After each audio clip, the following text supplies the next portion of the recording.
And this Chumbawamba song might be a good lead-in to this. The book is called Fear to Faith, From Survival to Self-Discovery Through Spirituality. What happened is Tina Weiss, the author, went on a trip in April 2024 to Italy, looking for peace, renewal, and a fresh start. Instead, she was the victim of a crime twice in a 3-day stretch. She was left alone in a foreign country, no passport, no money, no credit cards, no identification. Fear consumed her, as you might expect. Emotional, physical, spiritual state wrapped by this. The mental state wrapped by this. And so her book is all about this literal journey. And Tina, thank you so much for joining us. Oh, good morning, and thank you for having me, Matt. So let's just talk about the beginnings of your story. You go to Italy. Where did you go, and how did you become a victim of crime twice in 3 days? Well, I actually needed to take a long overdue needed trip. So the journey really started before I went to Europe, and it was through the COVID years. And I went through a lot of challenges. And at that time, I had a dental surgery that went wrong, and I lost the ability to speak properly and had chronic pain for over 3 years. Now, during that time, in addition, I watched the slow decline of my father, and unfortunately, he passed as well. So at that time, the grief of what I was dealing with and the inability to speak properly while I was really growing my children's charity and working with kids through music, art, and dance programs. I was their leader. I was their cheerleader. I was their champion. So once all of that happened, now not being able to speak well, and after all that grief, the most devastating part for me was losing, at that point, my identity. So you can imagine how difficult that time period was. And I also realized that most of us have gone through challenges through that COVID era. So at that moment, in April 2024, I had another surgery, and I realized I could speak a little bit better, and I'm not in that chronic pain. So I was very excited about going on to this trip, as you could imagine. And I was so looking forward to seeing the art and the culture and the music of the old world, which I am so drawn to, thinking that this was going to be the dream vacation. So you go to Italy. I mean, from the cover of the book, it looks like you're in Venice when this goes down. Correct. Well, it actually started in Florence. I started in Florence. I booked a trip for a month because I had really not been well for a few years. So I was going to see some friends. I started out in Italy. I started in Florence. Within a few days, my wallet was stolen, the money, my ID, and my credit card. Oh. However, I did have my passport, which was my savior at that moment. The next few days, now I was visiting my niece. She was doing a semester of college, so that's why I had gone to see her there.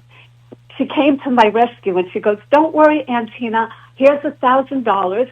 I know you canceled all your credit cards, and then you'll go to Venice, and you'll have your credit card waiting for you. At least I have cash to move along at that point, and I had my passport." Okay, no big deal, even though I was churning inside, as you can imagine. I get there, I get off the dock, no porter was there, but somebody bumped into me and asked to help. I get to the hotel lobby, I open my bag, now everything is gone.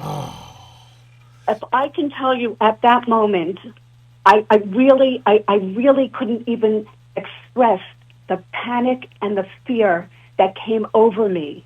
My mental state, the emotional state, physical and spiritual state were literally doing mental gymnastics, and every emotion was just flying off the charts, and I literally could not breathe. I can't imagine the fear and the what am I supposed to do next, and the not knowing that would be in that moment, Tina. Again, the book is called Fear to Faith, so I can see the fear. I kind of vicariously am feeling that right now. I've been on trips. I can't imagine losing all my ID, all my money, everything to prove who I am. So how did you get to faith? I mean, how is this part of a faith journey for you? Okay, well, I come from an Orthodox Jewish upbringing. My grandfather was a rabbi who immigrated from Poland before World War II. And as a young child, I remember him taking us to temple on the Sabbath, and we prayed all day. We came back, we invited people over for the Sabbath dinner, and we reflected on God and the day of rest and embracing Him. So God was always infiltrated into my heart and my soul.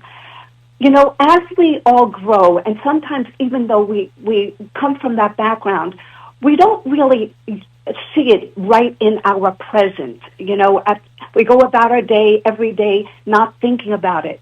But as I was along this journey, I said, every time, every moment of that day, I looked up at God and I had conversations with God. And I said, God, I have escaped death twice before in my life. You cannot allow me to die on the streets of Italy without any identification and not knowing, and no one knowing where I am at that moment. So that really kind of guided me, and every day I said, there's got to be a bigger purpose. My faith had to rise to the occasion. So, I mean, as a Jew, as you read the Torah, you can't see the life of Joseph or Job and not understand that there is no bed of roses promised to you, but that faith isn't just everything's going to work out. So you don't have that kind of false hope faith, in the Jewish tradition. So what kind of, I guess, faith did you have in that moment through your Jewish, understanding?